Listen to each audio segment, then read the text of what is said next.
মহাবলী হনুমান চরিত্রে খুব একটা গুরুত্বপূর্ণ চরিত্র ছিল তো মহান্তম বালী।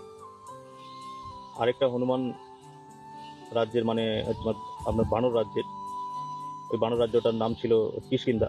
কিষ্কিন্ধা রাজ্যের যে যুবরাজ ছিল তার পরবর্তীকালে তো সেখানকার রাজা হয়েছিল তো মহান্তম বালী। তো উনি মানে বাল্য অবস্থায় যখন হনুমানের যে শক্তি দেখে, যখন যে গদা নিয়ে পুরো ফুলের ন্যায় খেলা করছে, প্লাস হচ্ছে তার মায়ের হাত থেকে মানে মায়ের কোল থেকে যখন মহাবলী হনুমান যখন পড়ে গেছিল একটা পাথরের উপরে, সেই পাথর পুরো টুকরো টুকরো হয়ে গেছিল। তো মহান্তম বালী কিন্তু খুব শক্তিশালী, খুব বুদ্ধিমান ছিল, খুব বলবান ছিল, কিন্তু তার নিজের শক্তির উপর সন্দেহ হতে থাকে। এই ছোট্ট মানে বাল্য যে হনুমান, মহাবলী হনুমান, তার এই এই ছোট্ট অবস্থার শক্তি দেখে তার কিন্তু তার নিজের শক্তির উপর সন্দেহ হতে থাকে। তো সেই কারণে আমাদের প্রত্যেকের মধ্যেই মানে কোয়ালিটি আছে, প্রত্যেকের মধ্যেই অনেক কিছু শিক্ষা আছে, অনেক কিছু জ্ঞান আছে।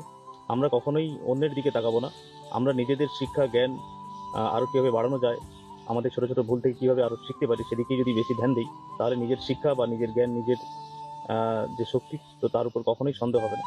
যখনই আপনার নিজের প্রতি সন্দেহ হবে তখন কিন্তু আপনি কোনো কাজে এগোতে পারবেন না বা সফল হতে পারবেন না। ওকে, থ্যাংক ইউ। সবাই ভালো থাকুন, সুস্থ